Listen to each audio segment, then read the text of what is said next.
We're outside the MBX Films Theater talking about Avengers Infinity War. Got a 2-pack of Corvus Glaive and Loki to open up here. We'll talk about them in that movie and in other films. And we'll talk about their accessories and all that after we open them up.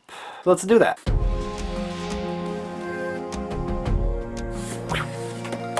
Let's just get them open first.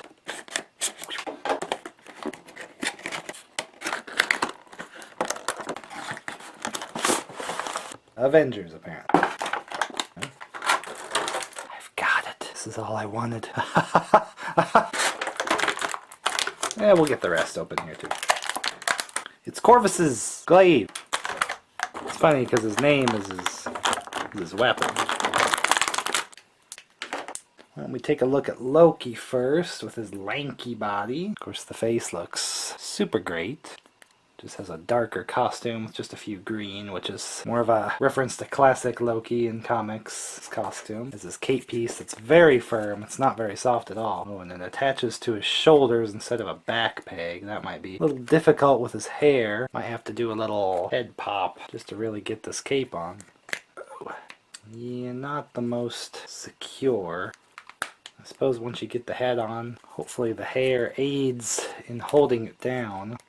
Boy, I don't know. This cape is not really staying in well. Well, cape doesn't go on all that well, but he didn't come with any other weapon, which I thought was a little weird. Doesn't even have his knife, but he does have his hand that the cube can fit into, allegedly. It's a little jankier than I thought, but I do appreciate he's able to do that, and the cube is its own piece, so you could pose it with somebody else, like maybe give it to the Red Skull or someone like that held it before. What are you doing, Loki? Oh, really? Yeah, no knife for Loki, and then that cape is a little wonky. That is unfortunate. I do have the Ragnarok Loki here, as far as comparison. I didn't realize till I got him under my lights that the Ragnarok Loki has so many crazy colors going on, like purples and everything. Let's see if the helmet fits there. I mean, not entirely accurate, but it's definitely looking more like Avengers Loki, this costume. You're not able to get the actual one, like me. For the faces, the Ragnarok Loki definitely looks like more evil or something. He's got like some dark, weird eyes going on, but I would say the 2-pack one has a more accurate face. Maybe just a slimmer face. This one has quite the forehead, seems like. But this cape is staying on. It seems like it's the same one, but it really stays on there. Maybe I'm just not getting the 2-pack one on right, but this little piece here, same kind of piece as the other one. They come off. I don't know if anybody was particularly requesting an Infinity War Loki, but I like the cube accessory for sure. Space Stone. Probably the best likeness to the actor, but just the nature of the movie, the colors are not amazing or anything. It's just darker tone there.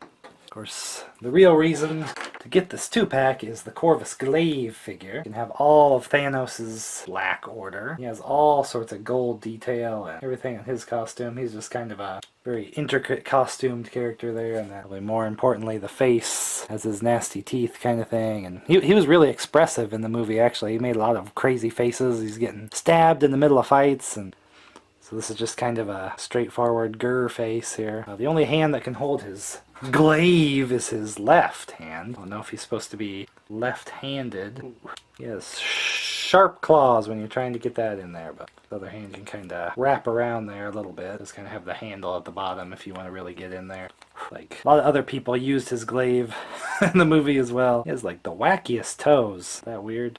So of course his arms and legs are a lot longer because they're just kind of bigger creatures. Some of the Black Order, they're all kind of long-limbed in their own ways. Not sure what that is supposed to mean other than they're just more physical specimens of beings Thanos has come across in his conquest and gotten the followers. Funny thing is, about any of the Black Order could have been a villain of an entire movie leading up to Infinity War and Endgame. I'm surprised they didn't do something like that. Like, I talked about that in my Ebony Maw unboxing video, that he could have easily been a villain in a movie. Corvus Glaive actually has a lot more going on with him about, as far as comic related, where he can resurrect himself. If his glaive is still intact, he can come back to life. And then his relationship with Proxima Midnight also could have done some things there, but it's interesting that in a movie like Infinity War that just had so many characters that even a newly introduced one like Corvus Glaive or the others actually did manage to stand out amongst all the superheroes you've been following in all the other films all this time. His piece here does kind of hinder his, you were wanting to pose with the weapon more, that's going to block you. But any other movement is plus down here, his little loinclothy piece, but not too bad there. I mean, how high was he going to pose him kicking or something, you know? I mean, although this piece in the back is very long, it's going to take up a little space in a display or something like that, too. But the look is really there. He has the long appendages to make up for kind of his costume hindrances. But more importantly, he was kind of the final piece to the Black Order lineup, so you get a bonus Loki with it. I'm not sure why Corvus Glaive couldn't have been on his own, but maybe he's a little more sought after being in the 2-pack. I think it was a Wal-Mart exclusive, so, you know, varying success finding those. But it's a great representation of a character that didn't get a lot of time, but the time he did get, I think he left a lasting impression, and he'll be a great addition for in the Infinity War Endgame lineup. So it's great.